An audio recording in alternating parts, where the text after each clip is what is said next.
Hi, Mike Wood here from Woody and Horlock. As usual, got my co-host here, Hello, mate. Kev Horlock, who I must just say had a fantastic 4-0 win last night. And by the time this goes out, you may well have been promoted. 1-0 up, 99th minute, and then equaliser. Yeah. But anyway, getting back to the day. Today we have a lovely friend of mine, Nick Campbell, Nick Conway, Billy Off Bread, which one? Nick Campbell. Hello. Famous for, most well known for playing Billy Off Bread, highly successful 80s stroke 90s comedy series. So thanks for coming on, Nick. We really appreciate it. Pleasure. So, we've got some links, haven't we?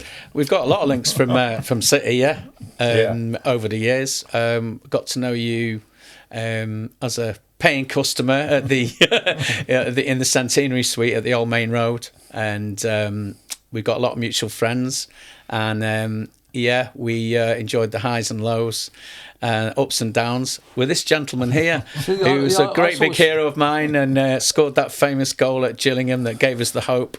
It's a bit weird sitting here because I was a massive fan of Bread. It takes me back to my teenage years, being at home, mum and dad. We used to always put it on. And it's weird to be sat here with you, Nick. I must admit, you're one of my heroes. Oh, thank you. And played a big part in my growing up. Like, we watched it all the time. It was massive. Sunday nights, yeah. I didn't realise you knew each other from back then. No, we knew each other from 30. I mean, it's 30 years. It is a long time. Only 30 years. Well, in the Kippax and that. Yeah, well, you know, Nick used to do quite a lot of the hospitality as well, didn't you? And you were on the mic a lot. Yeah. And, of course, you know, and we both had a few drinks, didn't we, back in the day? Mm-hmm.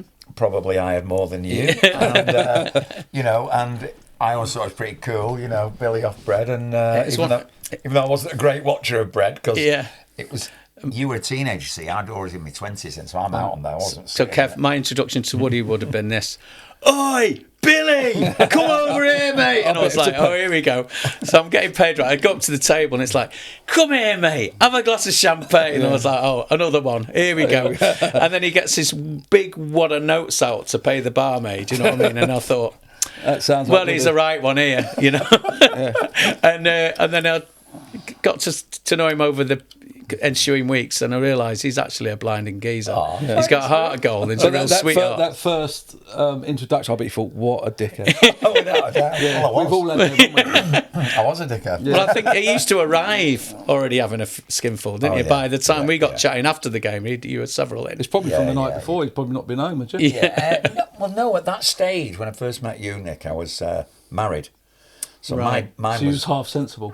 Mine was binging. Yeah, but it was, we're at home on such and such. Right, it might be an away game as well, going in some stretch limo in some daft, exec box and away game. But mainly home games was your thing. My thing, even when I was married. I've got a memory. Were you in a stretch limo going to the Blackburn away game? Yeah. And did you pull up in a service station, get out and have a wee against the side of it? Yeah. Because we were in a minibus going there, and we were like, oh, who's this guy? You know what I mean? I remember that. Who's this in a stretch limo? Who's that, la-di-da? And I went, oh, it's Woody. He got out, staggered out of it, and had a wee against the wheel. Mate. I got thrown out of that game. Oh, the Blackburn game? But I'd gone in the Blackburn end, but don't ask me Was that the promotion one? Yeah, which was fantastic. And I sat next to a young kid who was a Blackburn fan. Yeah. And he was a lovely lad. Yeah. And I befriended him. We had a bit of banter during the game, but I was getting loud and leery. Steward kept telling me to sit down. I don't know how I didn't get leathered. Eventually, they threw me out. And when I got outside, I said, see the lad I'm sat next to? That's my son. You know, you can't throw me out and leave him in there. So they went back. They dragged me back in. They said to the kid, I'm winking behind him. They said, is this your dad? And he went, yeah. Did he get kicked out as well? No, got back in. Got back in, yeah. Well, you sit with your lad, but keep your mouth shut. You always find a way, mate, don't you? Because at the end, you saw all the City fans descending from the seats, and then there was absolutely tons of them, and on the hill as well. It was a mega day, that. My brother's got a bit of the grass off the ground. I mean... What a day. I personally think that rivaled the Gillingham game, it was to be brilliant, honest. yeah. Because we went one down. Was it 4-1 in the end? 4-1. Kennedy got there. Was it? Did Mark Kennedy get the last? Mark Kennedy scored. He scored. There was an own goal, Christian Daly. That's right, yeah. I remember he ran up the pitch like that. Sean Goater scored off probably the best cross I've ever put in. Yeah. Actually, I just put it in behind. I think that was the equaliser. Yeah, that was good. That was a good night as well. That Jesus. What was it like after the Gillingham game, though? Do you know what it was? No, or we nothing. just all in There shock? was nothing. Do you know what it was low key. I'd love to make it up and say it was a big celebration. Weren't we? We'd gone to the depths, hadn't we? Yeah. Yes, we needed to get out of that division, but there weren't a celebration. We should. It was more relief. A relief, yeah. Because when you scored that goal, I think the shared emotion amongst the City fans was, for God's sake, typical City. Yeah. You finally score and it's too late. It was a bit like that, the lad just before the Aguero moment when he's slapping his... Yeah. And we've all been there as City fans, you know what I mean? And, I remember having my head in hand at that same moment. I think we had a semi-chance and it didn't come off. And you were like, oh, it's just despair, and then you scored, and then it was like, oh God, it's probably too late, but typical City. And then all the people came running back in who'd left, like Mr. Gallagher, who was sat in front of us. Was that Noel? Yeah, because Liam was in a box, I think, famously there, yeah. They were just sat below us, and they came running back in. He was with some actor friends of his, and I think Goldie, bizarrely, the drum and bass DJ, was with him. Anyway, yeah, what a moment. Yeah, it was and your play leading up to the Dickoff goal. Yeah. You had an important, I'm glad very you brought important that part of that. Because I always, my goal's forgotten and it is what it is. But I had a little bit of a involvement in Dickie's goal. It's really quick. I think the ball gets played up. I think Gerard Vikins plays it forward and Gareth Taylor flicked it and I just laid it off to the goat and the goat got tackled and it sort of went to Dickie. Yeah, so I talk about that more than my goal now because that's the important goal. Obviously the famous knee slide. They're both important. But it was quiet. I actually went home from there because obviously being a lad from down south, I didn't even go back on it. Loads of lads dispersed. We'd obviously, when you get in the playoffs, your season goes on a bit longer and I think everyone dispersed and went their own way. I think a few went back, but low key, but a big moment. It was more a sense of relief than anything else because I think there was an expectation the City would do it easily because we'd already beaten them in the league, haven't we? Yeah, and without going up, who knows? Who knows? Yeah, that's the scary thing. And you'd had a really good run, hadn't you, in the second half of the season? Yeah, it was a Boxing Day. I think Wrexham away, we won 1-0. Gerard Vikins scored a header, and then we went on a mad run, but it was just not enough. But yeah. I don't know. Before we get on the football, I want to ask you a few questions because obviously you was massive. You was always on my TV screen. Born, am I right? In Manchester, saying? Was you born in Manchester? Yeah. Born in Manchester, Christmas Day. Is Wikipedia right? Yeah. Born on Christmas Day. You're the only person. My sister's born Christmas Day. I don't ever come across many. Well, you don't. Many people. Shane McGowan was. I'd have been that's sad for you when I was younger. Yeah, because you're president. There was a girl from St Etienne. Present, don't you? Huh? Yeah, Christmas, for birthday and Christmas at the same time. I was the first lad to get drop handlebars though. Get it. Double bubble. I know. I mean, I should have had another. I should have cheated and had one in June, like my brother. But, And where were you brought up then? Well, my dad was in the army, so I was born in Shrewsbury because he would have been in the army station there, and then they went to Cheltenham GCHQ. Right. He taught Russian. Say no more. Wow. Comrade Campbell. How interesting. And then when I was very young, they didn't want me to go to boarding school, so they came out of that. Then they both were teachers, came up and moved back. So historically, they're all from Salford and Didsbury and places like that. My granddad was at the cup final in the 30s. So we're all, in fact, he used to go to Hydro. So all big City fans. Blue. Although in my dad's era, they were just mad on football and cricket and everything, and they used to go to both games. It was so cheap. He'd go with his mates to Old Trafford as well as City, but City were his main team. And I went first game about 1970, 71, played Blackpool on a midweek game. That's about me, mate. Is it? Yeah, so Did your dad take you? I'm older than you. My dad took me to the first one. It was, oh my God, I think it was the Anglo-Italian Cup against Adrionians. Yeah. So whatever year that was, it might have been 72, wouldn't it? So that was the Franny Lee 16 penalties year, wasn't it? Yeah. And we signed Rodney Marsh and Lee one pen, yeah. And then I started thumbing it to all the away games. I was still a twinkle in my dad's eye then. I was born in 72. Right, so, yeah. A little twinkle. Because we signed Dennis Law as well, not in the 73. Yeah. Signed him back again. Scored on his debut. Scored at Stoke away, and then scored. Isn't it funny? Here's me saying I don't remember. you remember stuff from later than me, but I remember stuff from like way back then. And, do you remember the 3-3 United, the derby, when magnificent. we got that equaliser through someone being in the last minute? There was 63,000 there. Wasn't it? All of us wearing snorkel parkas. And the North Stand, the North Stand had taken over from the Kippax because it was standing. Right. Yeah, that was a game where it was like, so all the singing and everything was coming from the, whereas it used to be the Kippax, but then they moved it back to the Kippax because they seated the North Stand. Was that the one where Franny showed the referee that Georgie Best had dived and he actually threw himself into the mud? I've seen that. That's hilarious, isn't it? Funny, yeah. You'd be sent off for that these days, wouldn't you? I'm not sure whether that's the same game, but it was hilarious. I've watched that a few times. And the pitch was a quagmire, wasn't it? Yeah, he kept coming back moaning, didn't he, Franny? Yeah. What a character. I played a bit of golf for Franny, with Niall Quinn.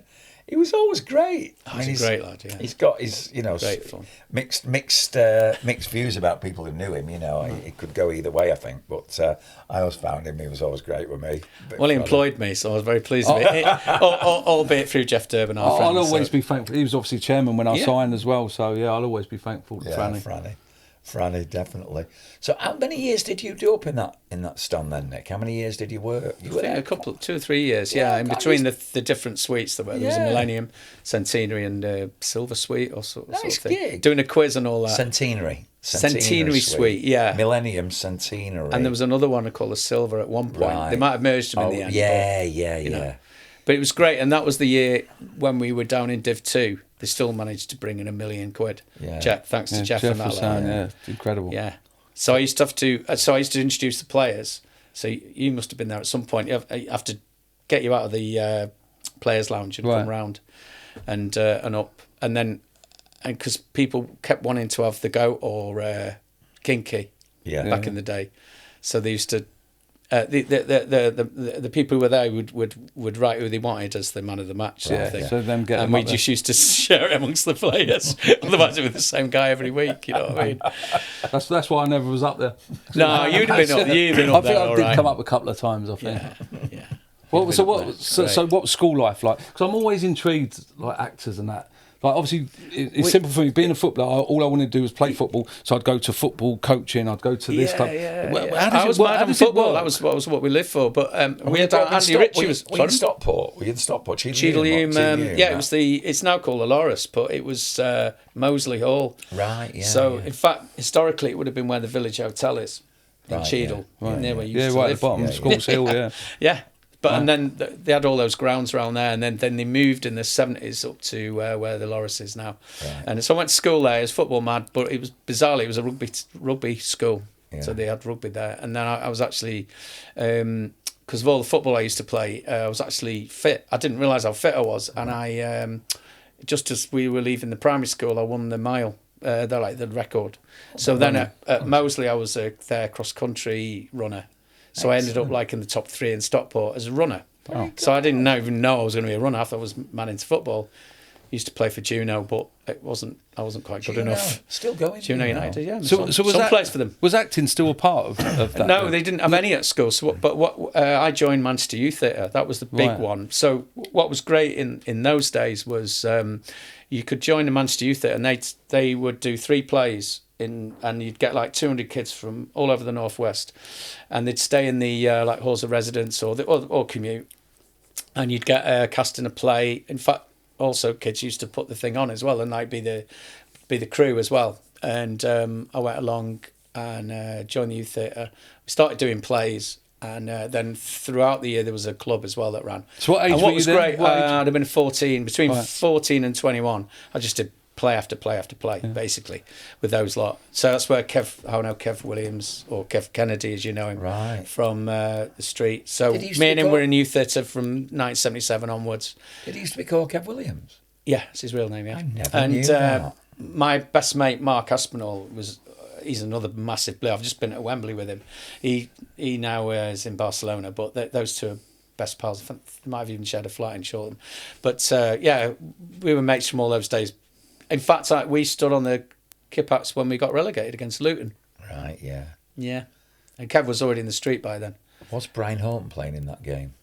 He could well have been, yeah. I think he was. David Pleat dancing across the... I remember that where he jumps, yeah.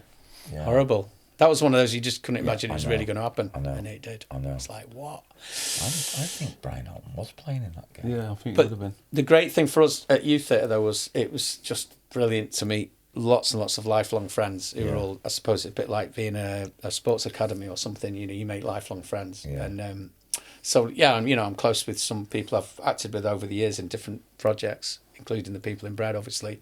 But then it's those initial friendships that you always, stick around with. Because at school, you kind of end up with the guys you're at school with, right? Yeah. And then you don't necessarily pick them. Yeah. And then at Youth Theatre, you kind of, as you get a bit older as well, it's a lovely way to make those connections, and you're working on something, so there's no pressure there. So at 14, you're going into this theatre school. At what point? Well, it wasn't. You don't pay. It wasn't throughout the year. I mean, sorry, you still go to school. It wasn't like a stage school. Right, so it was in it your wasn't own like time. Italia Conti or Right. anything like that. Right. It was a youth theatre. You did it in the summer, and then we put the shows on at the Royal Exchange, the Library Theatre, and all that in town. And then they had a little club that ran all through the year. So like Friday nights we'd do something, and then we'd do these little plays and go around old people's homes and kids' homes and all that and do them. So at what point did you? What point did you think? Do you know what? I'm actually quite good at this. I want to do this. There was a couple of parts I played in Youth Theatre seemed to go all right, but then I got cast by Colin Welland. He was in Kes. Right. He played the school teacher. I know. Have Have you heard of it? I'm Bobby Kes. Charlton. Do you remember that Kes, scene? yeah. It's amazing. Yeah, movie. he's a lovely guy. Amazing. Movie. So he wrote a play called Roll on 4 o'clock, and I got a lead in it, which was great at the Wythenshawe Forum Theatre. And then that transferred to London just as I was. So a lot of us went off to Salford College to go to the youth theatre to do the A-level course. And I used famously Christopher Eccleston was like the year below me. Do you remember him from? Well, you know him. Obviously, he's a superstar. We've sent brilliant actor. I've sent him an email to see if he'll come on. Yeah, why not? Yeah, because he's Massive red. He is. Yeah, I know. I Big saw that. dirty red. No, but I mean, he's a great guy. Ayub Khan Din was in my year. Who wrote East is East. Did you know that film? Oh yeah, I remember that. Brilliant. Movie, Well, play as well. Yeah. We had some fantastic, talented people, and a lot of them went into the business, and some of us stuck with it, and others didn't. Yeah.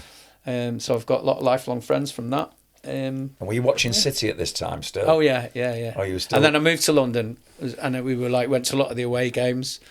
I remember a game when we actually beat Chelsea away 1-0, and Alex Williams was just unbelievable that day. He pulled off about 5 world-class saves. Big Alex. And we were all in the Chelsea end trying to do stupid Cockney accents, so we wouldn't get battered. You know what I mean? God, that's risky. That game at Chelsea. What? Cool, that kick, it was a bit tasty, innit? Or Lamming doing Dick Van Dyke accents, you know what I mean?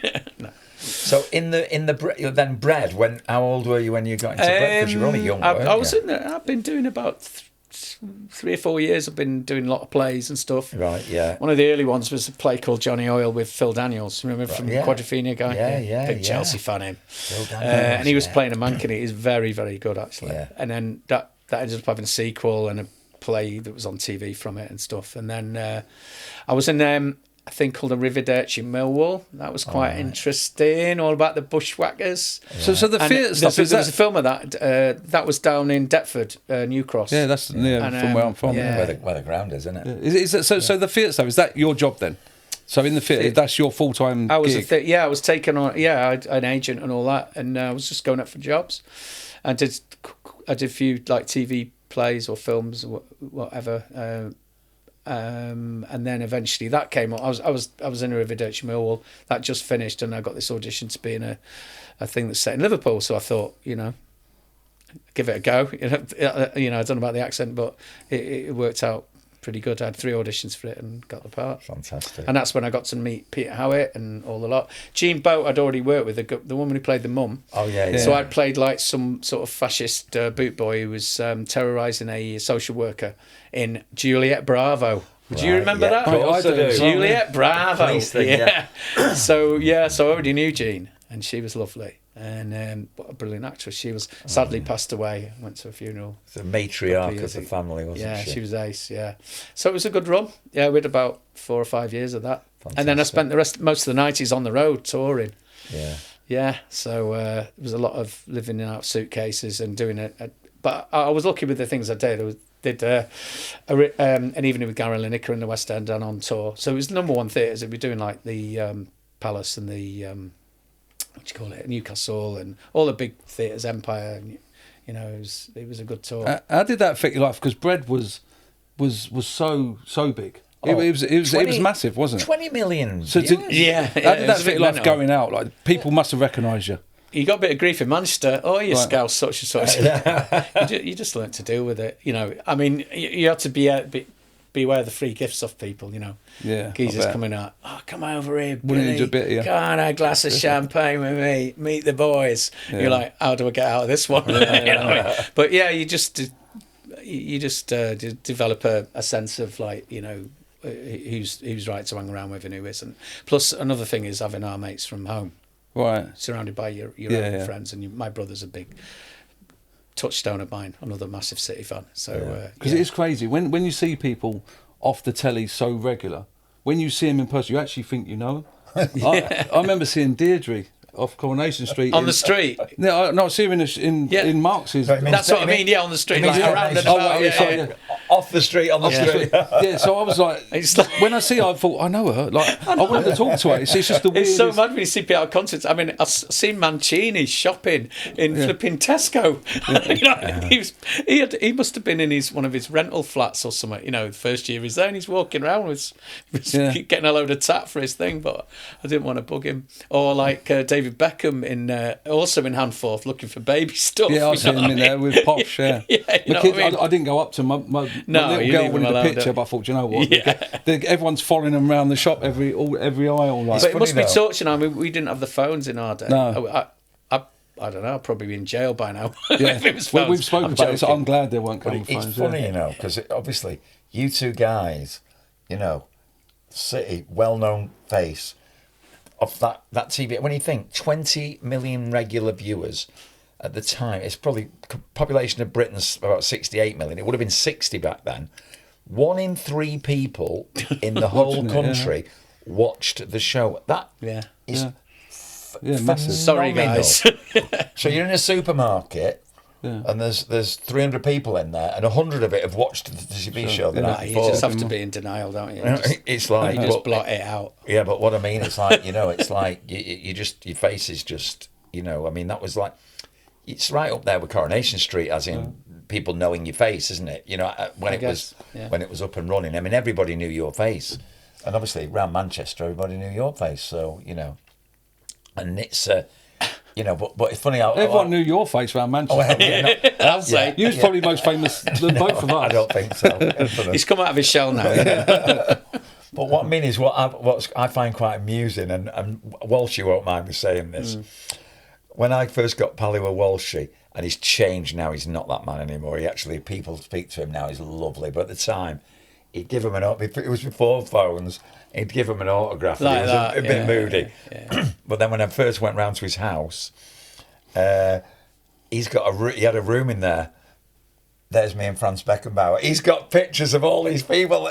It's like a pecking order, isn't it? Yeah. So it's interesting, you saying, I wouldn't want to bug him, I wouldn't want to ask him. That's what people are thinking. I've got a good story. People are thinking that of you, though, aren't they? So, you know, I don't want to ask you. I don't want to ask you. It's like I'm massively into music. Yeah, right. So they had at the hotel we were staying at, which would have been the Moat House. It's probably all been replaced now because there's a shopping centre now at Liverpool. But anyway, so we're there in the lobby, and there's a John Lennon tribute concert going on. It must have been a charity thing. And so we're going back now. The big stars would have been Wet, Wet, Wet. Oh, yeah. Aha. Terence Trent D'Arby. So this is our crew hotel, so we're normally in there, and like most, you know, quite a lot in the year. And then suddenly there's all these stars everywhere. But sat on the couch on his own, no one bother him. The Al Green, the soul legend, and I was like, Al? He went, yeah. I went, Al Green. I went, massive fan. Wow. He says, hey, what are you doing now? I says, I'm just filming this TV program. He went, hey.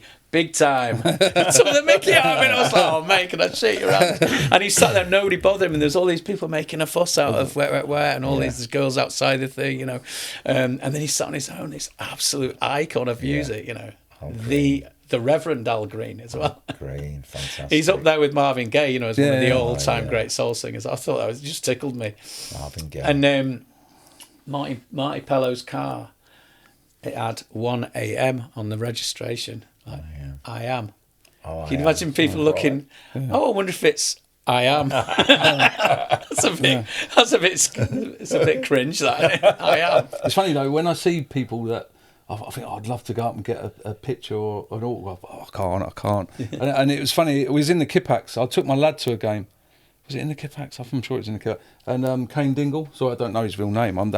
But he's a big blue, isn't he? I was like, oh my God, that's in my family. I was like, so I asked him, and we was looking. We got a bit of eye contact, and then he actually come over and said, if my lad has a picture with you. I went, as long as my lad can have a picture. But you don't like. So there was like a standoff, like, do I ask him? Do I not? That brings back a memory to me. Sir Anthony Hopkins. Legend. Right. What a legend. But we're at a do, and his little mum from Wales is going, can it, I love your programme. And she was all over. I was like, your son's not bad, is he? Yeah. But yeah, bless her. She was like, she was really, really sweet and like just so excited to meet us lot. Yeah. And I was like, but your son's like the Anthony. And she's a lovely, sweet lady. But it just tickled me. It's like, you're actually pleased to see us. Oh my God. Yeah, brilliant. But he actually knew Jean because he'd worked with her at Birmingham Rap. Right. So I actually did bug him for an autograph and all that one time. Brilliant. But I went to see him in a play, and I took my lady backstage, and he came down, and I just used Jean's name and blagged my way in there. And he sort of went, oh yes, really, you work with Jean. Yeah, Jeannie, lovely lady. He's come down in the dressing room. He's just played the lead in a play.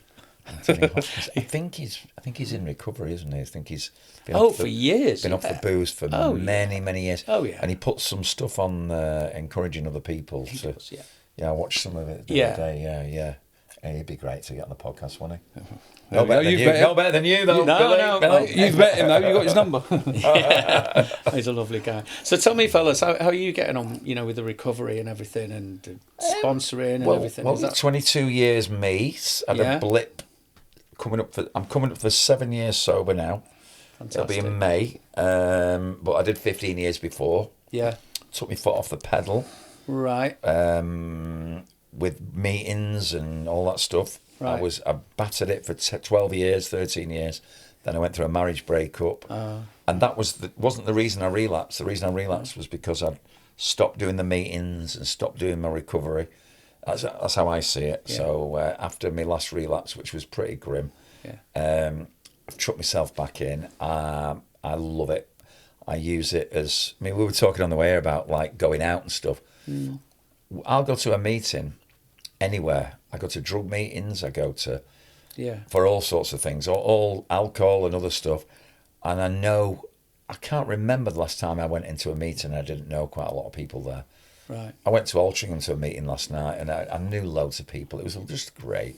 Yeah. And then we might go for a coffee after. Yeah. Or we'll give a newcomer a lift, and we'll help people out. And and Kev's doing that. He's got a young lad at the minute that he's helping out, and it gives you, How do they find you? How do they know about at the meetings we go to? All right. So it's changed my life. Like it really has. You hear a lot of people say that, and I didn't know the impact it was going to have on me. And if anyone is listening that maybe abuse themselves a little bit too much with alcohol or other things, just give it a go.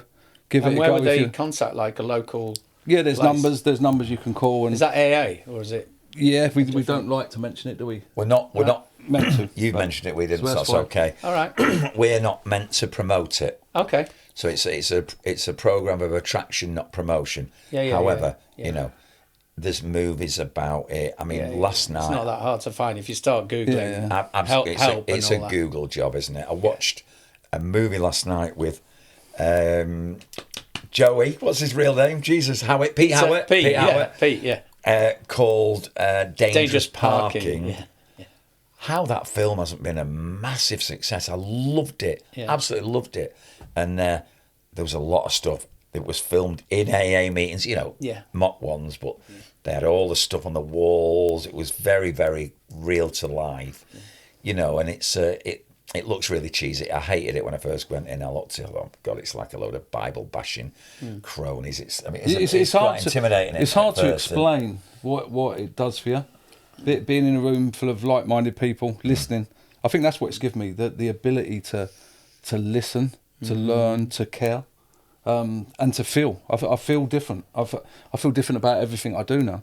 Like, I love meeting people, whereas before I was a little bit of a recluse. I didn't really want to mix with people, and if I did, I would drink so that it gave me confidence. And I'm loving it. I am. I'm 2 years on the 20th, Well done, mate. so I'm Well probably done. still on that Well fluffy cloud a little bit. People say it's not all plain sailing. So the people I know personally who've gone through that process is usually a moment where they've gone, like, for example, I know somebody who basically opened the train door as it was coming into Euston and just went flat on his face.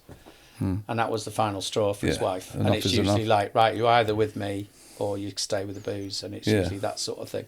And that's where they've started their road. Yeah. And I think they've used meetings as well and all that sort of thing. I didn't realise how big the meetings are, though. Because at first, the first year without drinking, I was sober. I weren't drinking, but I weren't going to meetings, and I didn't have that spiritual connection. I didn't feel the way I feel now where I go to meetings. It's difficult for me to explain because I'm pretty new into it, but it's given me a new lease of life and a different meaning of life and what I want to do.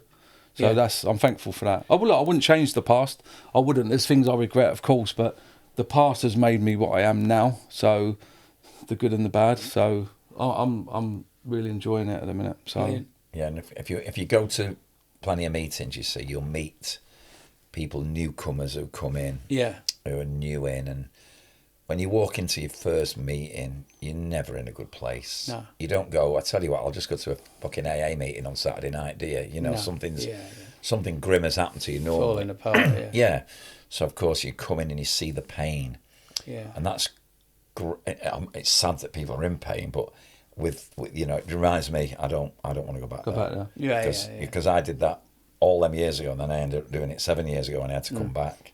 I don't want to go there again. So, but then offer your support, give people your phone number. I always do. If it's a newcomer, you know, there's my number. Give me a ring if you want.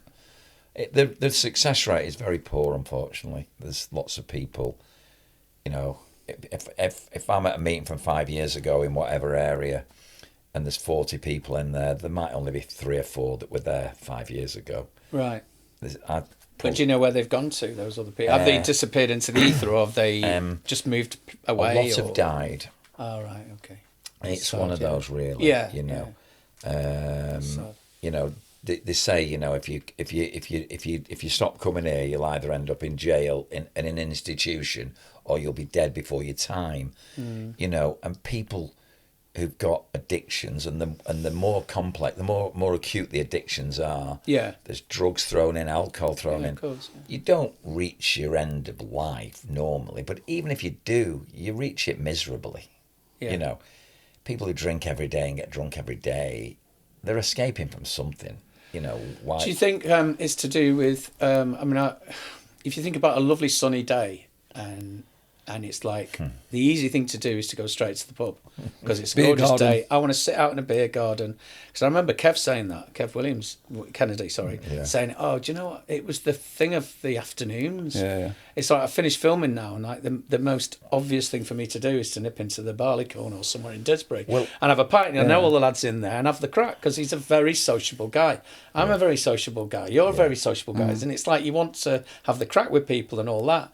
But it's finding something that you can do that engages you, your intellect or your creativity or your sport, or finding something, whether it's the gym or, you know, you've got to find something to give you that buzz, haven't you, that replaces those times. But the programme gives you the buzz. Yeah. Helping people like you're doing, yeah. So this would be an angle. Say you were involved with us, saying you didn't live 300 miles away. Yeah. We were local. Yeah. And it's a beautiful day, and we're finishing work at lunchtime or whatever. And I get you, mate, because 30 years ago, let's find a beer garden and get shit-faced. Yeah, okay. Now, it's a beautiful morning. I'm going to give you loads of options.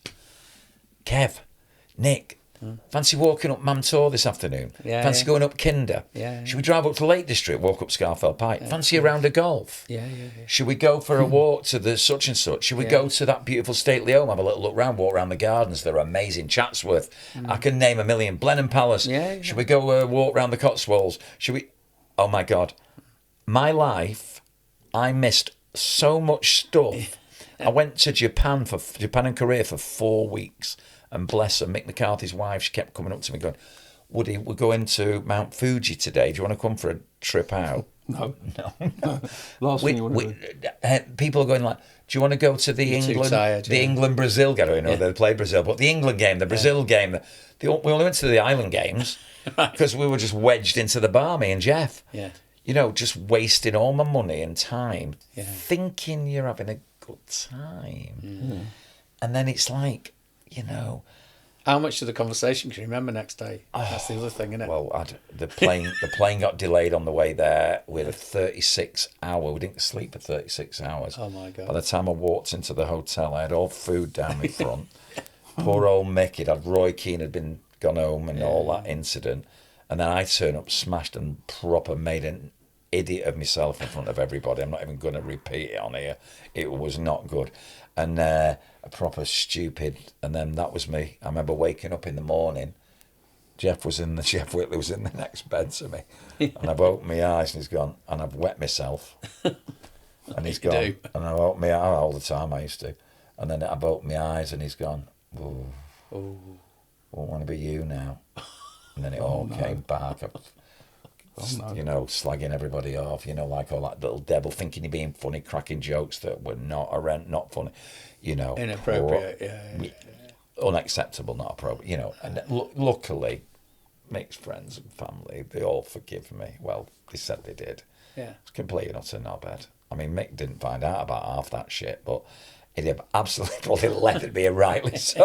But, you know, that's just, you know... He's not a man to mess with, is he? No, That's what he said. He's a big fella.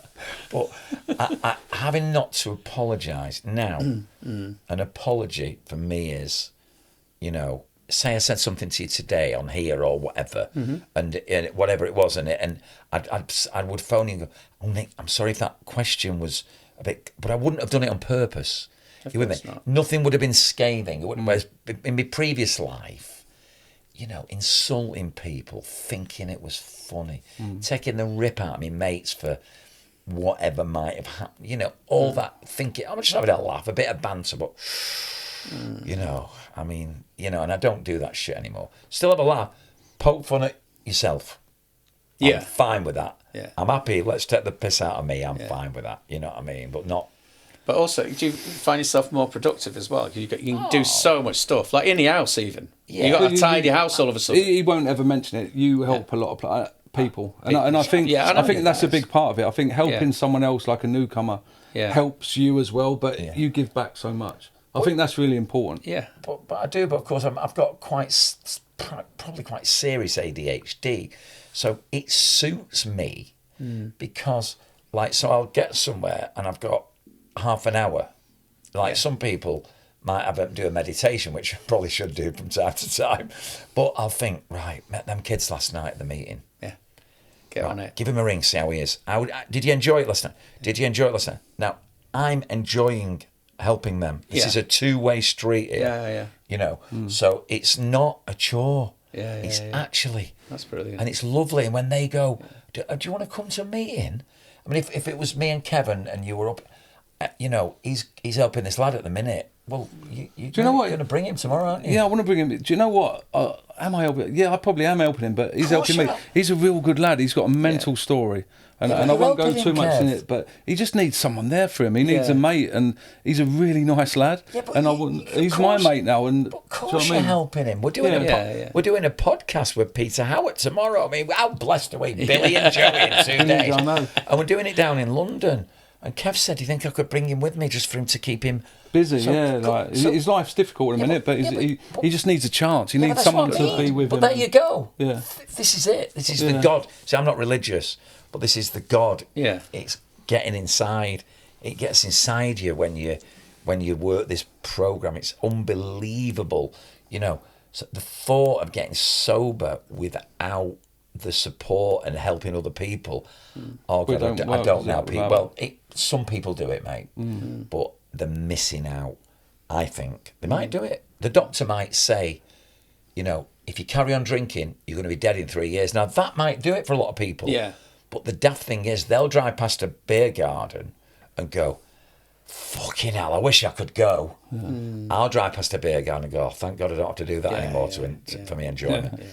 It's a psychic change that happens. Yeah, definitely. It's not instant. Well, some people get it pretty quickly. It took me quite a while.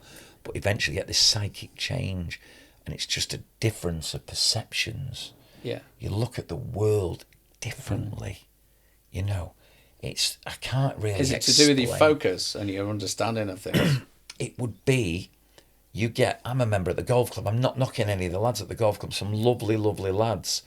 But, so say it's chucking it down, right? Most of them, they'll moan and groan about the weather. I might say, shame about the weather. I was looking forward to a game of golf today, but hey, could be worse. Could be living in Africa. There's a drought over there. No one's drank. I think that's how Are you with me? That's it. Well, that's your nature, I think. Yeah, but no, not. You don't think you'd have been like that? 30 years ago. Fucking hell. All week. Fucking sun's been shining all week. It pisses you down on Saturday. Typical. You know that? If I started the first 3 holes, played up a decent handicap when I was younger, like 6 or 7, and if I had the first 3 holes, I want to get off.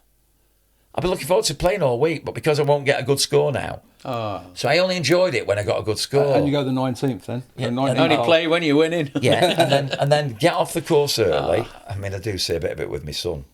We walked in at the weekend because 3 out of the 4 voted. I went, I'll stay out. The weather's all right. Well, we're playing rubbish. We're in a team event. No, but let's. And they didn't want to stay, so I got voted out. But what I mean is, it's that thing for life. You know, I don't have a flash car anymore. I don't have a flash house anymore. I don't have a flash girlfriend anymore. I don't have a girlfriend anymore. What I mean is, I could write a list of what I haven't got today compared with what I did have. Well, it's like that old saying, isn't it? The guy who's saying to a multi-billionaire who won't stop, it's like, well, I've got one thing that you'll never have. He says, oh yeah, what's that? Enough. Mate, I'm going to use that. What I'm saying, but it's true. If you're chilled with yourself and it's like, okay, this is my little house and I'm fine. Enough, yeah. We can eat. And if you've got that spirit, if you've got that understanding that, half the world is flipping paying for the other half. Yeah. Everything we've got is made by some flipping person in China. Who's working for next to nothing. Absolutely. Most of the resources we've got come from Africa, a continent that's been, if you've got that understanding. Yeah. And don't get me started on immigration and colonialism and all the rest of it. But sorry, I don't want to start on all that. But then, there's a lot to it. This is a non-political channel. Well, yeah, exactly. But, if you think that deeply about, if you start adding the things together, then. But you see, that's a beautiful way of looking at things, and so you're already sort of naturally, maybe I had to work harder at this stuff. I never thought like that in my previous life. I never thought like that, and now it does come naturally. So, and it's just a beautiful way of that the brain can change. I've still got a little CUNT in here. Is about 5% of my body. So I'd say 95% of it's pretty good these days. Quite chilled. Yeah, 95%. We all want stuff though. That's human nature. Well, yeah. I'd love to have a car like he's driving at the moment that you're being loaned. It's not yours. It's a company car. Yeah, but you know what I mean. I would cover things like that, of course, because they're just so lovely. Yeah, but you see, that has actually gone for me. This is the Ferrari boy, the Aston Martin boy. Right, no, I never heard that any of that has stuff. gone for me. Now, if I had 10 million, I'm not saying I wouldn't buy a Ferrari, right? So what I mean is, but it's not something that would be you're chasing that's high on my list. If someone said, do you want to make 10 million in the next 5 years? No, maybe not 10 million. 1 million in the next 5 years, or your podcast to be really successful, not money-wise necessarily, but helping people. Yeah, and have loads of viewers and loads of people gaining benefit from it. Yeah, I'd take that honestly. There might be people out there who knew me from years ago thinking bollocks, but actually, I promise you, that is how I feel today, and it's just great. Don't mean I don't like Ferraris. Doesn't mean if I got in your car, I wouldn't go wow. Thanks Barry for giving Kev a beautiful car, by the way, because it is lovely. It's gorgeous. And nice things are nice, but not the be all and end all.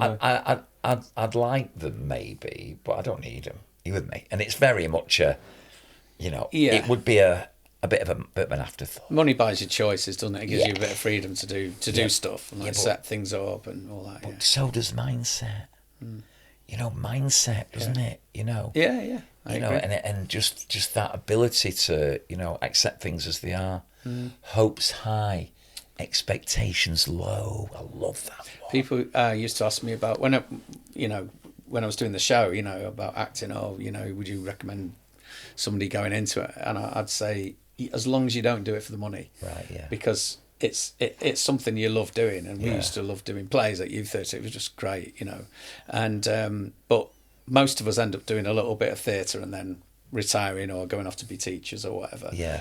And some people who are blessed and are very, very talented as well take it a stage further and they become well known, and then they consistently stay in work. Bit like You know, your like Amy. like your Amy, like Christopher Eccleston, household names basically. And you know, there's a whole retinue of British actors who are constantly in work, or I would say probably the top 1%. Right. But you shouldn't go into it. You should do it because you love it, basically. And Same as maybe football, maybe isn't it's it? the same as football. Yeah. Give it a Yeah. go.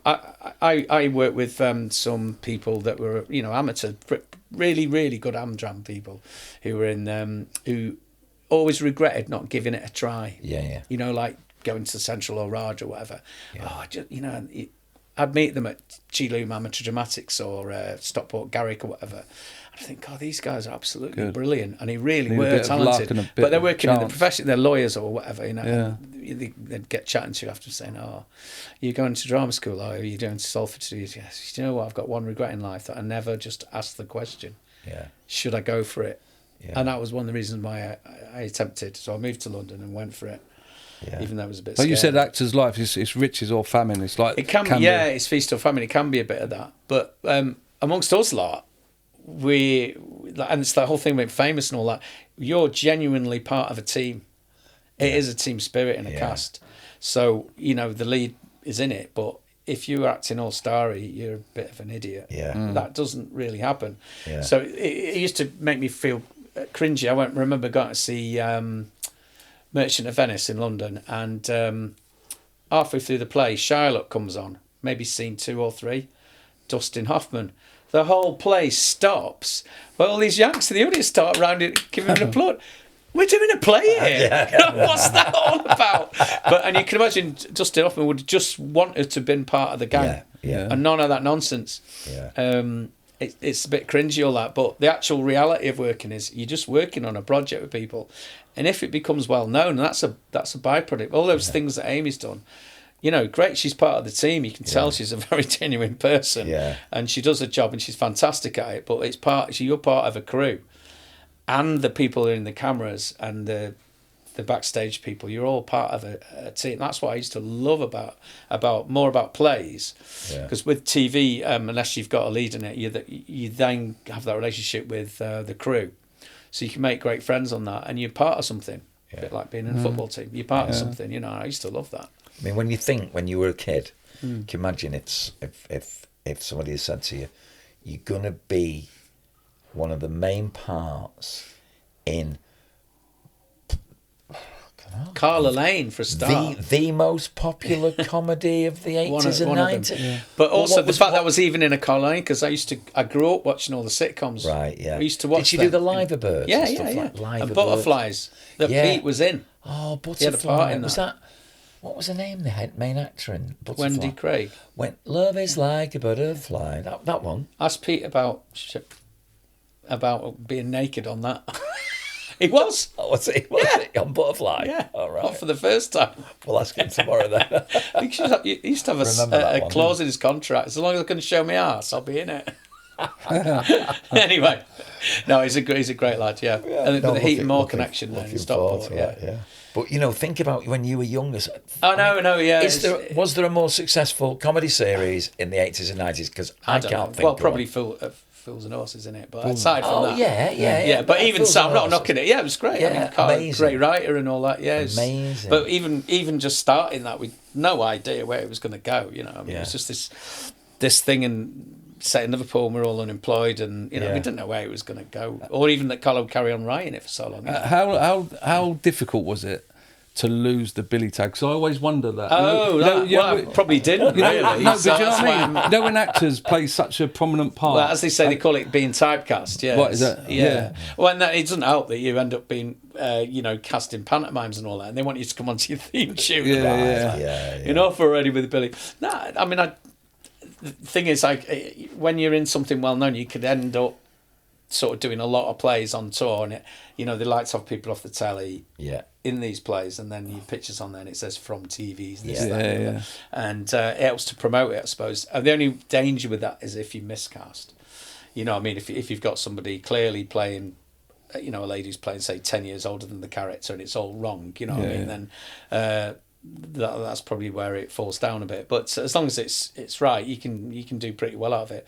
And obviously some actors continue, like Sarah Lancashire from I'm Thinking of the Street. You get some people do very well who carry on. So who knows when I might have another go, I'll be playing somebody's granddad in a sitcom one day. I mean, that is one of those jobs. Who knows? You can pick it up and drop off though, can't you? It's not it's not a job that that's it. You're not a football, you can't do it anymore. So it's a bit like I mean, what happened when I decided to notch things down a bit, I started working in theatre schools. So I was helping. Well, I was teaching. I started teaching in Essex at the Hornchurch School, and the people that own the company, I sort of bought 3 of the areas from them. Well, there was Chelmsford, Benfleet, and Hornchurch, and I took those ones over because they were after doing like a kind of stagecoach type thing, and opening them up nationwide. And then we realised, and I'm from a youth theatre background, so I want to do this properly, and I realised that you can't just run this like a franchise. To do it really properly,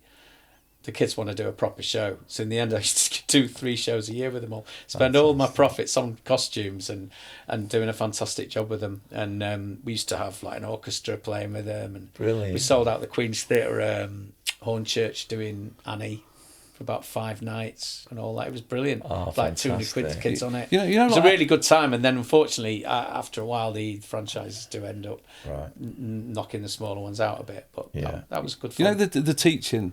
And I obviously always try and put things aside for football. Can you be naturally gifted at acting, or is it something that can be taught and you can get really good at it by not being gifted? Oh, you mean like football. Coached. People say, but he always had the ability. He's born with the ability. I think there's a bit of that. Is there? Yeah, and then you can always tell. There's a natural. Because we had hundreds of children who came through the theatre schools. And every now and then there'd be one that I just can't take my eyes off that actor. Yeah. Everything they do is truthful and natural. And you can just see it straight away. And it's something about the way they're listening on stage. I mean, how old was Amy when you started to notice, oh no, actually she's really got it? She was. Or is it really hard for a dad to recognise it in your own kid? If you know what I mean, like to be objective rather than subjective. Was she all very much as a kid like wanting to be centre of attention? No. I think what happened maybe with, obviously she was about 9 or 10 when I got sober. Right. So she lived through a lot of shit, and I might have. Well, she did actually phone me one day, and I wasn't sure whether it was a thank you or not, but she phoned me and said, Dad, when she was at drama school, if I want to feel this emotion, I remember the time when something happened. Yeah. My mum and dad was pacing, or my mum was pacing up, and no one knew where you were. If I want to feel fear, she thinks of things in the past. I remember when I had a mate, and he was a big 6'5", and he was a bit of a naughty boy, but I love him. I'm not going to start slagging him off, and he used to chase her around the garden, pretending to be like this monster, and her and her sister would hide in the Wendy house. They were screaming. I honestly they were genuinely scared. I thought they were enjoying it, but apparently she was frightened to death. And she said when she wants to feel fear in a part, she puts her mind back to how fearful she. Think they would do that. That's mad. That's a Stanislavski, this Russian director's. Yeah, I read his book. One of the things you learn about in drama schools was the Brett style of things, where you present like you never lose the the meaning behind the piece. So you put all these banners up and songs are in there. But then there's this Stanislavski, which is to make things as real as possible. You have to go back to a memory. And then they lock into... So that's what they do at drama school. Yeah. There's others more extreme than that. They have them flipping crying and sobbing. It's more like therapy. Some drama school stuff. Yeah. As well as them lying on the floor being an egg. Yeah. So that's what. So when they're crying, some actresses and actors are actually crying. I always think they must have a bit of onion. They go back to that. I had a go for 3 years. I went for lessons with Karen Henthorne. Do you know Karen Henthorne? She's Julie on EastEnders at the minute. She used to teach at the what's that? Italia Conti. Yeah. She used to teach there. She still does teach. She's great. Right. And she was my co-host for the first 2 shows. Right. And I did 3 years, but I was not an actual. I tried, but so I had 3 years of going every week, and I remember trying to think about learn your lines. What do they say? You have to have the lines woven in, don't you? You have to know them so well they're just in there. Yeah. So you don't have to worry about remembering the lines. Yeah, because then you can react. Then naturally, you can use the emotions and think about if it's a sad one, think about something really sad in your life while you're delivering these lines. It's tough, isn't it? That? Oh, mate, it's beyond me. So I remember my first professional job, Colin Mullen having a proper go at me one day after rehearsals, and I was absolutely in pieces. He says, "Now that's what this kid feels like every single day." Yeah. You made me feel about that big in front of professional actors, but then I got it, and after then I really got it. And I remember going home on the train from Manchester, thinking, "Do I really want to do this? Yeah. Is this what it is? Do you have to feel that bad? Yeah. Do you have to really go that in to make it happen? To produce the goods. Yeah. Obviously, you're not always playing sad or depressed or whatever, but that's the level of commitment you got to show to something, and it's pretty full on. I did send George Russo. Did you meet George in your acting days? William. He's a bit younger than you. He's in his 40s, George, isn't he? He didn't say, did he? But he's in a. He did a lot of what was it like? Rise of the Foot Soldier and right. Villain, and he was in the Bill, wasn't he? He wrote Villain. He's done some good stuff. Casualty. So I did actually send him a couple of my little clips, by the way. What did he say? He might have been being nice to me. He went, "Hey, they're really good, them." Yeah, he's probably... Thanks, George. What were you doing?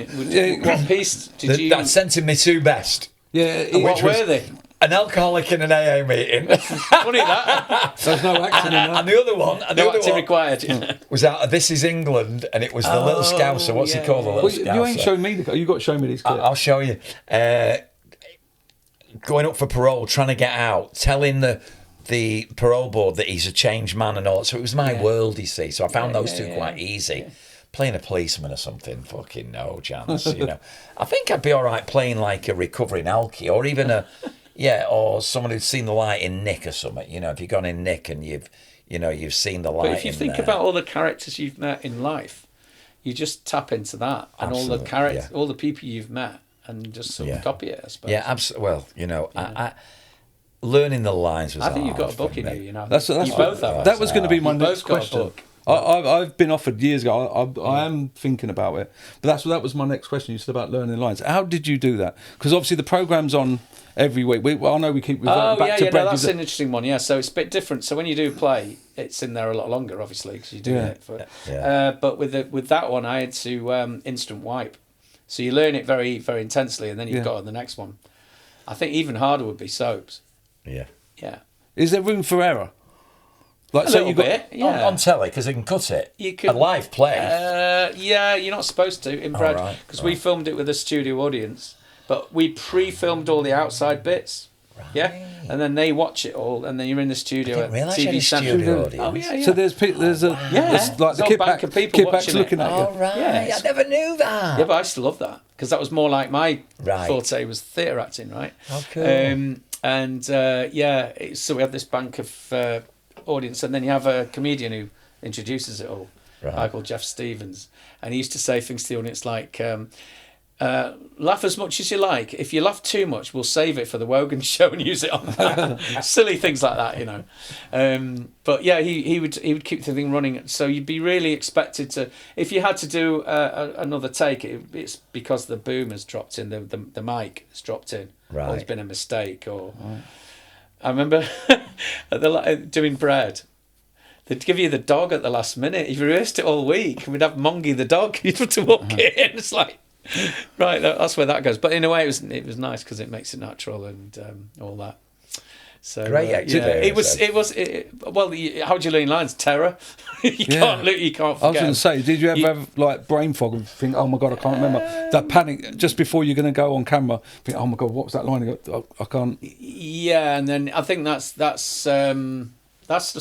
just nerves. You have to just have an innate confidence that it's going to work. Yeah. Right. I mean, I the most terrifying I can remember is doing Billy Liar, because I was in that at the Bolton Octagon, and I don't know if you've been there. It's in the round. You've got people everywhere, and I was rehearsing Christmas Carol during the day. Which came first? So I was on stage at night in Christmas Carol and then rehearsing Billy Liar, or the other way around. And I was exhausted, and I'm in like nearly every scene for 3 hours. And I remember just coming on the first night thinking, what am I doing this? This is insane.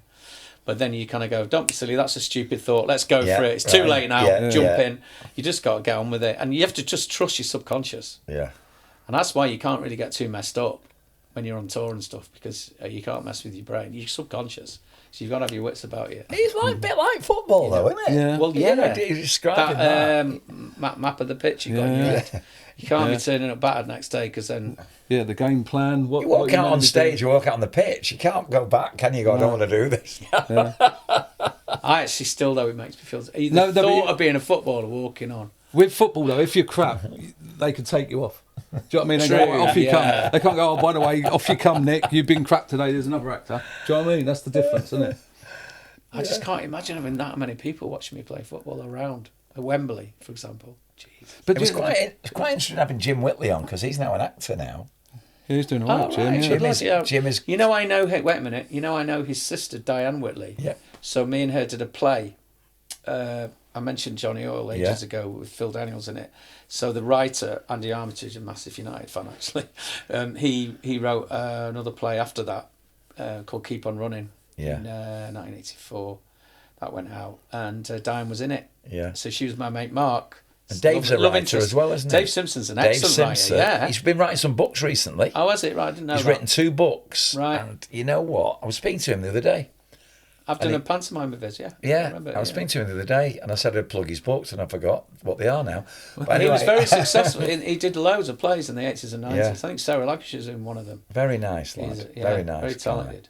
Yeah, so so Diane Jim, Whitley. obviously, she helped him to get that part, obviously, Yeah, but good. obviously you've got to earn it as well, haven't you? Yeah, yeah. And he plays the coach in Jamie Johnson. It's a kids' TV series. Oh, nice. Football. Glad he's done that. Yeah, it's great. I think it's one of them, though. It's what you get It's used good. to. You know what? It's what you get used to, He's isn't a it? painter and a bloody... Yeah, he's a talented lad. Singer, Yeah. painter. So you Sorry, say, Kev, you go on, say sorry. walking out onto a pitch of people. Yeah. If you're used to that, it's not scary. Like, I'd be more scared doing what you do, Right. going on stage with people. I'd be like, no. And all the You're lights doing come on something. you and You're all doing that. something you Yeah. know, aren't you? I suppose. Yeah. It's something you've grown up with, yeah. Nick could probably be more scared running on a football pitch, wouldn't you? I did play at Main Road once it was Lakey's do, wasn't it? Oh, Charity Day. Charity do, yeah. Mark How did you and play? Lord. I think I did okay. I remember Mark, what's his name, Ratcliffe, was saying I was bricking it, but then Billy Boswell walks out and I've only got to mark him. That's easy. That was a thrill. That was surreal, actually, playing on that pitch. Fantastic. Absolutely fantastic. I love seeing like famous people being City fans. I know it's weird. Like Yeah. 'cause I'm sat here and Nick's actually been at games where I've played in, and I've watched him Load on of the your It's just games. weird. I Yeah, find it really strange. I was probably at more of your games than the present lot. Yeah. So did you go home and away and? Yeah, we used to go. Yeah, Through that in a tough beaten season. up. In a beaten up. We used to love it actually. It's always since been Yorkshire actually, going to games there, and we were in a beaten up Hull Transit, and with a load of cans in the back. A lot of the City Absolutely fans say great. that, don't they? We loved it that as year. tough as it was. They like Big Steve said it, didn't he? Yeah. He said, "You know what? It's brilliant that It was a City great have won fun. loads of things now, and they've got." So he said, "But for some reason, I've got a real soft spot for that time when it was so tough." You can't get tickets for away games now, can you? It's all a big challenge. It's quite good. isn't You've got to be a it? member of All a this. fan club or know David Brightwell. I'm joking. No, it helps to know somebody at the club, but But yeah, you need to be part of a fan club or something, or have a zillion points or something. Yeah, it is very difficult. And when I used to go in the 70s to the away games, you just paid on the gate. I've got a It's memory. about 30p or something. You know, it's Do you remember ridiculous. when we got? Oh no, this is going back even further. This is back to Main Road when the show must have been about 87 or 88, and I parked at Gatwick, short stay, got the shuttle up, got on a taxi, and we were already losing to. It was Div 1, and we were losing to Chelsea. It was the top of the table, and Barbara from City met me in the reception. And went, "Oh Nick, we're losing," and I got there just before half time, and I think we lost 3-2 or something.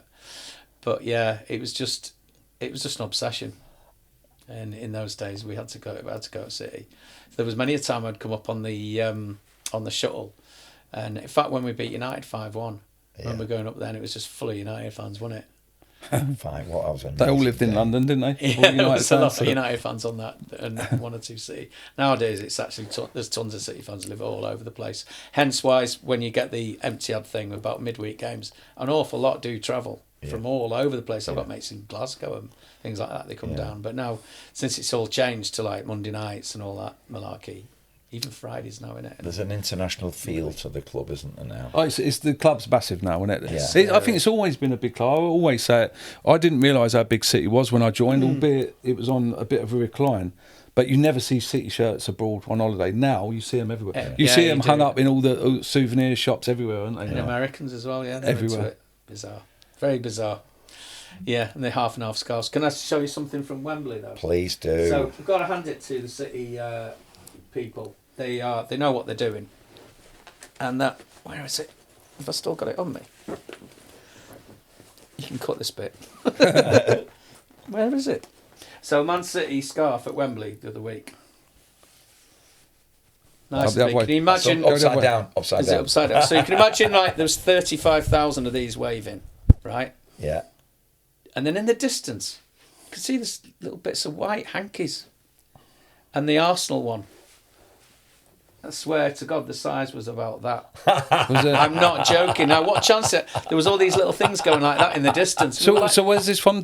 So that's. I went to the Carabao Cup final. What? And they put them on every seat. They put them on every seat, and you've got to hand it to it. They know what they're doing, don't they? Yeah. The club now, they know what they're doing. So it was a wash. If you walked out there, it was just a wash. All colour coordinated, maroon, blue and white everywhere. And then in the distance you saw the Arsenals and these little Yankees going like that, and they were like, I think they're not quite ready for this, are they yet? I think their penny hasn't dropped. If I was their players walking out, you thought, God, have they bothered? Do you know what I mean? I thought it was funny because I got having a laugh with, there it is.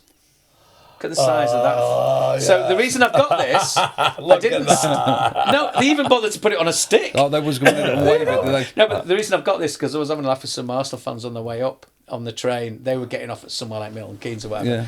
And the lad, he was pretty bladdered anyway, but they just left him on the table. Do you know what I mean? I was like, I'm going to take that. Funny enough, my neighbour's a gooner.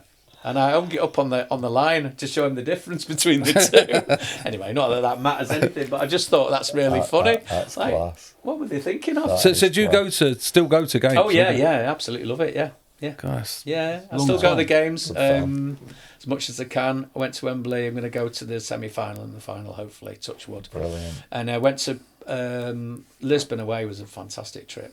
The away games are great fun. Yeah. And you can hear the City fans away. Yeah. I've got mates who really only enjoy going to the away games. Yeah. Because it's the proper hardcore fans. And I know it's hard to get tickets, but the atmosphere there is. Yeah. So I used to go with my lad, like when I was drinking. I used to love the away games. Yeah. Especially the ones down in London. I used to cap on. A few beers. It's a great laugh. It makes me laugh though. A lot of the away fans, like they're all boys and they all get coaches down. They're all bladdered. Oh yeah. Like some, I think you see him getting off the coaches, literally falling. But I see one. I can't remember who it was. It was either Fulham or Norwich a few years back. Yeah. He was actually asleep. Yeah. So he spent a fortune on a ticket on the coach journey for drinks and miscellaneous whatever, and he'd sleep. I slept the whole way through the 1976 League Cup final at Wembley. Did you? On the floor as well. What, drunk or tired? On the floor, I was a bit of both. Pee all over me because everybody just used to wee on. I don't know if you remember back in there. There was no toilets, and I never saw the game. Then my mates woke me up and walked me back to the station.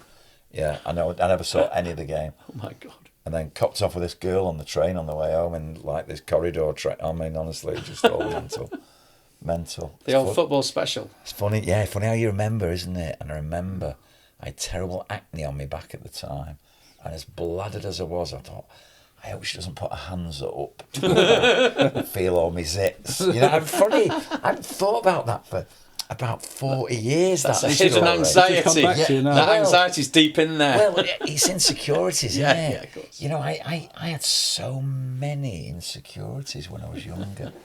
You know, my dick's not big enough. I've not got a hairy chest. That maybe I'm not a real man. Look, you know, I'm not hairy. Look at my beard. I mean, oh, by the way, that's my attempt at a beard. That's all right. That's a good start. No, but I had all these hang-ups. Yeah. You know, all these insecurities. You know. Well, what about the lads today with all this mansphere business? Oh, it's just... I tell you what, because I remember. I don't know if this is a northern thing, but I remember it wasn't to make it look like you tried too hard, right? Because you'd be called a poser. Right. Do you remember that expression? Oh, he's a right poser. Yeah. So you didn't want the comb in your back pocket or you tried too hard.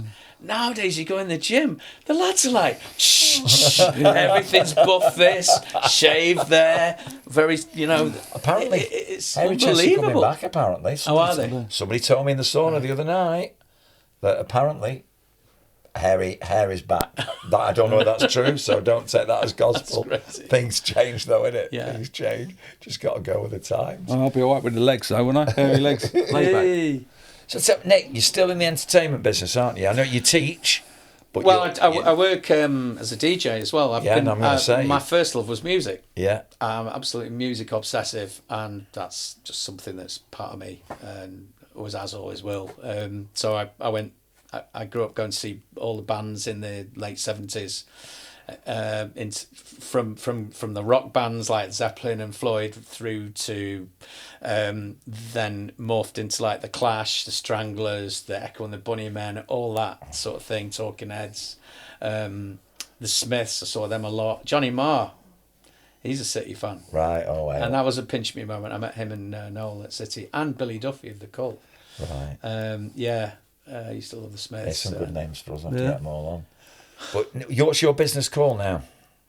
I'm Nick Campbell DJ. Oh, Nick Campbell. So I go out and I do basically people's parties. Right. So yeah. I did have a stint of doing clubs and nightclubs. So I learnt to mix. I had my old decks and all that, and it intrigued me watching DJs when it changed to being like mixing. In other words, playing two records at once type of thing, and then doing that transition. I just had to learn how to do that. Yeah. And I bought myself a pair of decks and learned. And so it's gone I started going out and getting paid for doing it. So it's gone off vinyl now, isn't it? It's all now different. then it went through CDs, and now it's all MP3. So I just have to do it through my MacBook, and I have a player, really good player. Right. It's called Pioneer. But you still do all the mixing in and out and all that? Now I transition. Yeah, I've got some mixes. There's Nick Campbell 62 on SoundCloud. I'll have a listen. I put one on there called the Hacienda Mix, just because it's tunes from back in the day. It starts off with Happy Mondays and Stone Roses, and then it goes into tracks like You've Got the Love. You know, sometimes I feel I'm gonna listen to that there's a lot of tunes that you'll know. If I listen to it on the way back, hopefully you'll be giving What's it called again? What's it called again? Just SoundCloud. SoundCloud. And there's some mixes on it, and it's Nick Campbell 62 is the thing, and there's one on it called Hacienda Mixes. And if anybody want to book your DJing, they can just book me through Hitched, which is the wedding website, right? Manchester or Cheshire. Hitched, and I've got 146 reviews on it, which is not bad. Nick Campbell. Nick Campbell DJ, yeah. Nick Campbell DJ. So what you do? Weddings, birthdays? Yeah, all that. Yeah. Nightclubs? Do you do the nightclubs? Not nightclubs, no. I tend to get booked in like private venues or like a lot of really nice hotels in Manchester.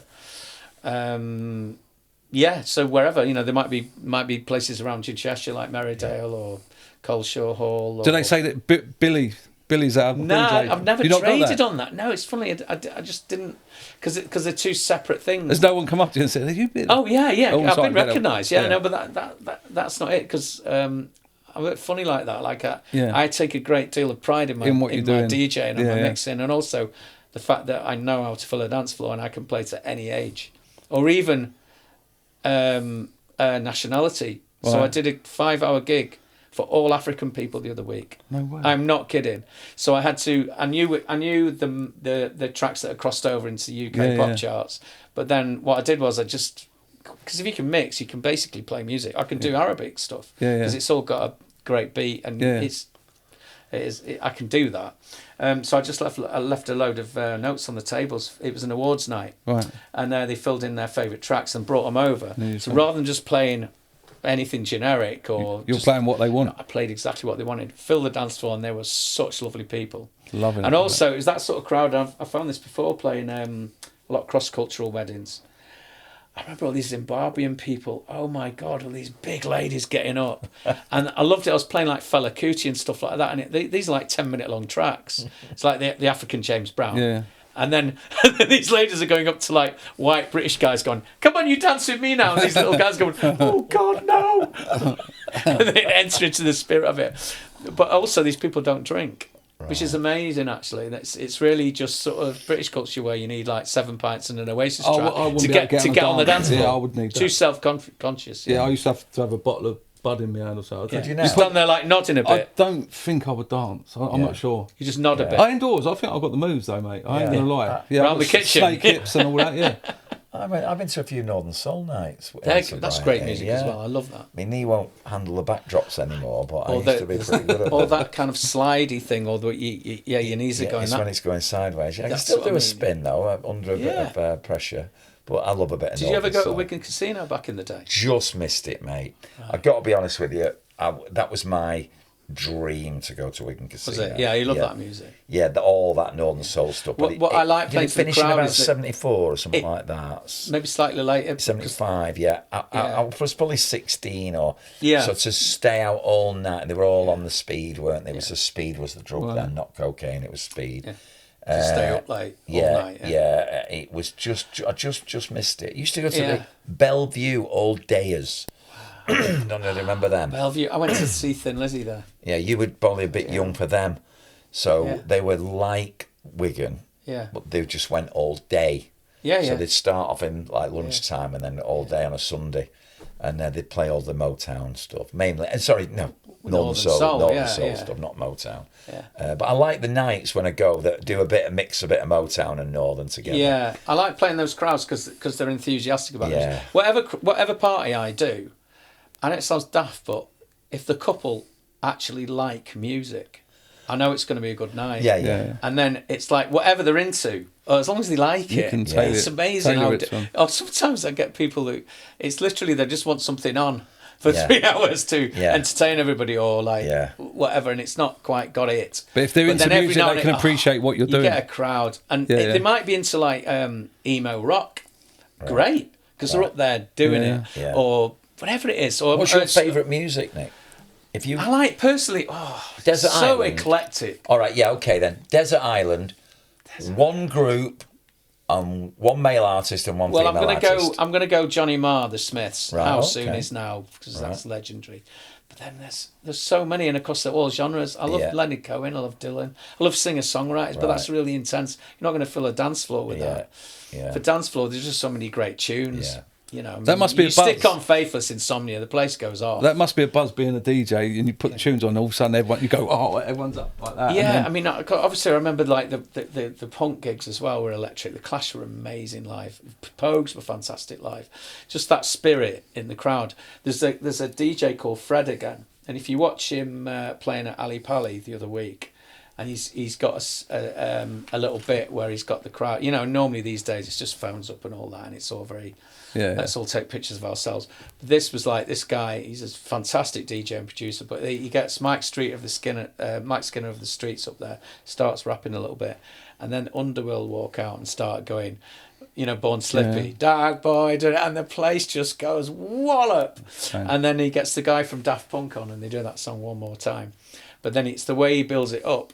He starts playing something and he's got like an a cappella of a guy going, in the beginning there was house. There was a guy called Jack, and this house is for everybody. We're all together. And it starts doing, and then you hear the one more time, and the place just roof lifts off. Almost like a football crowd. Yeah. We all go bonkers at City. It's that spirit, and that's what excites you. And that was what the rave scene had, as well as them all being a little bit drugged, slightly whatever, but happy and friendly. Yeah. But it's that spirit, and in a way, it's just trying to recreate what it feels like when City have just scored against United or whatever, or beating Arsenal at Wembley. It's that buzz, isn't it, that people want? Geezers need excitement, 4-0 against Liverpool. Wow. Oh, wow. I mean, wow. Where do you stand on Cherky? Oh, he must do Pep's head in. But at the end of the day, he's like Rodney Marsh, isn't he? Yeah, it's good, isn't he? Doing his little... Where are you with him doing them little flick-ups against us? I don't mind it. I could never do that. It was lovely. Yeah, I'm all over that. Jeremy Doku, I just love him. I know. The talent, I mean... He's old school, isn't he? Old school winger. Pace. He's just so good. You can give him the ball. He's got 4 men round him, and you think It's that like Georgie. Yeah, Georgie could get out of those. But electric pace. Do you think now though? I actually think Arsenal will win it this year. I hate to say it, but I think probably. next year. I think we've seen a football team now. I think they've finally gelled, and to have the bench they've got. You can bring on Reinders, you can bring on Rodri, you can give him a rest now. Yeah. People are mixed bag on who's going to win it. I think Arsenal, personally. I think it's just... Are we? It's too far. It's 9, is it? They'd have to lose to... They'd have to probably draw against Bournemouth and probably draw or lose at home to Newcastle. We're going to have to beat Chelsea away, which I think they can do. And after that, it would be... We've got to beat them. The next... That's one to go to. Come to that, the Arsenal game. Yeah. You need to come to that one. That'll be electric. Yeah. So I just told me to blow that. I remember when Leicester turned us over and he put our player on his backside. Mahrez, wasn't it? Yeah, Mahrez. And that was that top of the table. But it was even closer then, wasn't it? When Leicester and City were just... Yeah. And they did us 3-1. They were fantastic though, weren't they? Yeah, that's that season. That was phenomenal, what Leicester did. Yeah, mad achievement. Amazing. Amazing.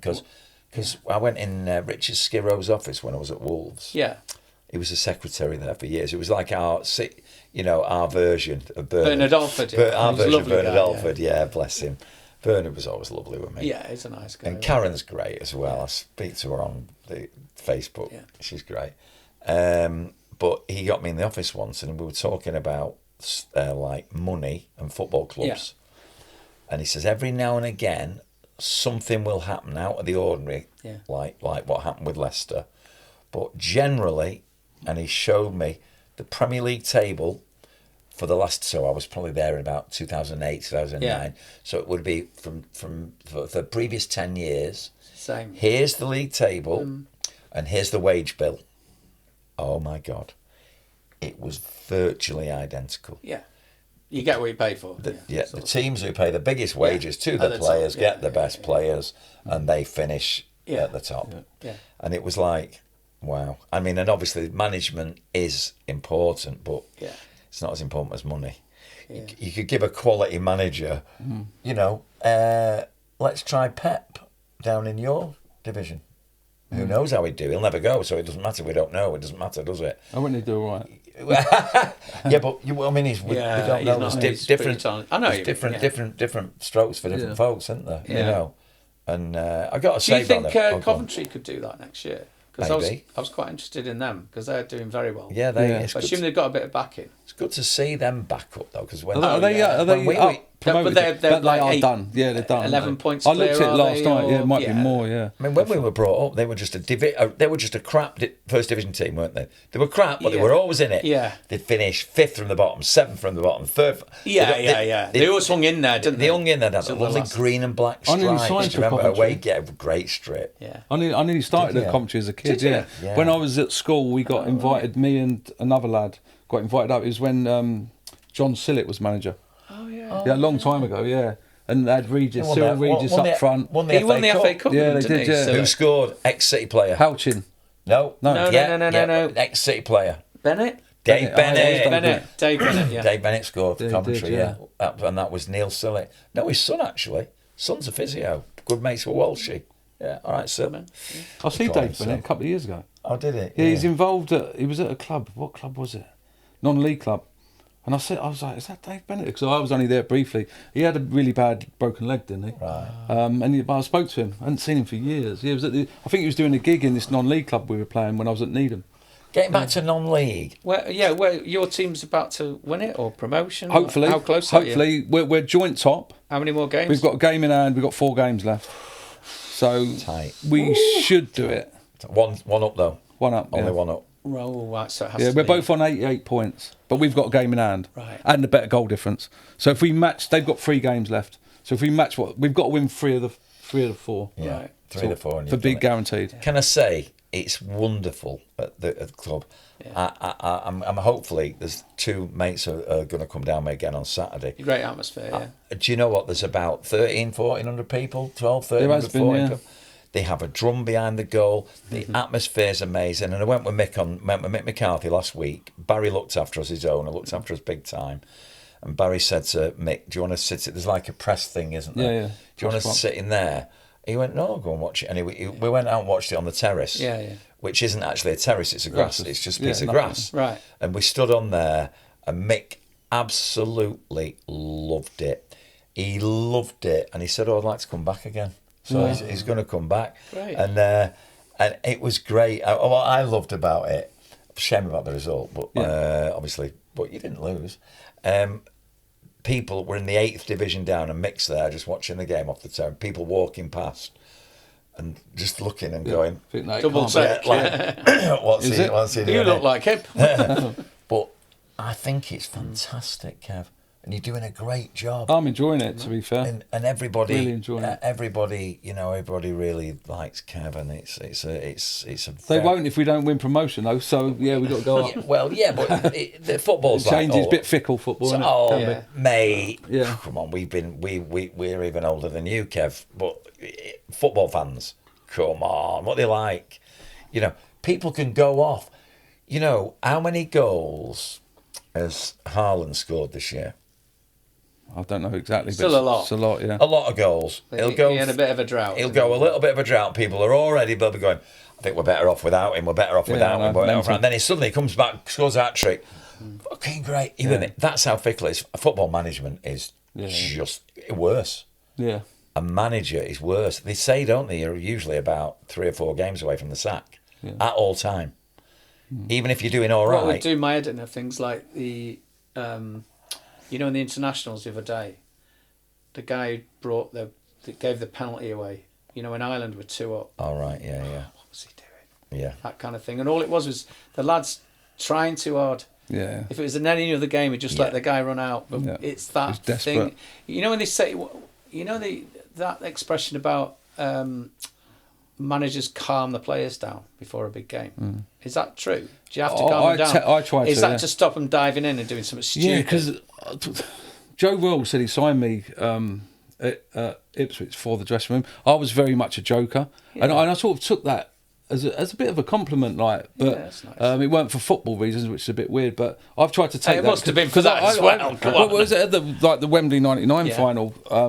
Joe loved me because I was always messing around. I was messing around the night before, nice and that just atmosphere. alleviates the thought of fuck, we got to win tomorrow. We got the Wembley Power final. We got to win, and I've sort of tried to take that into my managerial thing. I don't joke around as much, but I still joke around. And big games, I remember I got promoted with Needham. And the lads were getting really edgy, like towards the end. We should never have been up there. We was mid-table budget at best. But we ended up in a position, the lads were all getting edgy. I said, lads, there's no pressure, is there? Yeah. Well, what's the worst that happens today? We lose. I said, I still think you're going to win. Inside, I was thinking, if we lose today, we're in a bit of bother. But I just went, if we lose today, we're still going to win the league. There's about 5 games. We end up winning it with 3 games left. But inside, I was as nervous as them. But you've got to try and portray it as if you're not a little bit. It's like Chappie at City, isn't he? Because he was such a good laugh Chappie. for the players. They adored him, didn't they? Him doing his act and all that. But again, you need people like that. Because it is. He's It's a serious hilarious. business, isn't it? It is, and it's getting even more serious now. The amount of money involved in it. But you've got to have people in there that can just take that pressure off. Everybody that's played with you, though, and I know a lot of lads who played with him, they all say you were great in the dressing room. Yeah, that was probably my forte. Yeah, banter. Oh, come on, Kev, you're a good footballer. Yeah, I was all right. At a bad time, you I was were all better right. than all right. Come on, I hate taking praise. during that. I was all right. During that period when we were obviously probably at the worst low of the club, you were probably our most consistent week in, week out performer, I would say. I was probably a good player for City at that time. Very good, very good. You listen, God, since I've got into this podcast thing, I mean, I didn't even bother with Facebook or anything. Now, I'm, they say reply to as many people as you can, They love you, mate. It's super Kev, super Kev, super Kev, super Kev, super Kev. It's like I've said all before, though. I think I played like a fan. I give everything I had. Like, do you know what I mean? I wasn't a David Silva or Kevin De Bruyne who was going to set the world alight, but I'd run through people. I'd stick my head where people wouldn't stick their boot, and I'd give everything I had. And as a fan, I think fans can appreciate that. All my mates absolutely adored you, mate. Yeah.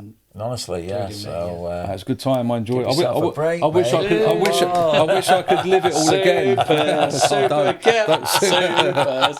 Kev. I wish I could live it all again. Like it's gone in a blink of an eye, isn't it? Yeah, but you're still involved in football. Yeah. And do you know what? That I honestly, it's the best is yet to come. Can I just tell you honestly, Nick? My Saturdays have took, because I've lost a bit of passion for City. I still love City, want them to win everything. It's not the be all and end all to me. But on a Saturday afternoon, I'm looking at Malden and Tiptree's game results. You're nervous for me. I am. And this month, it was when was your game? On Monday, wasn't it? Monday, yeah. Yesterday. Yeah. Yesterday. So I go in the gym, and then I look at my phone. And it was, you scored... It was 0-0 at half-time. 0-0 at half-time, wasn't it? So it was 61 minutes, wasn't it, when you scored, I think? About that, 61. Yeah. And my mate goes, should we go for a sauna?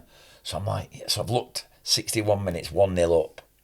The other team are winning. I think they were 2-0 up. Yeah, 2-0. So I'm thinking, well, they've won. Yeah. So... But have to win now, yeah. But then you're thinking that you're away, and then I'm thinking about the game. I'm thinking the game on Saturday, and I'm saying to my mate, I can't really say, can I watch my phone for 20 minutes because it's just 30 minutes. So we went in the sauna. Honestly, I'm opening my locker, and I was like, I said a prayer, said a prayer, and it come up 4-0. Oh, well, you know what? I was so chuffed for you, mate. And obviously, I knew he'd be happier today as well doing this. So. I didn't have a good Saturday after Friday.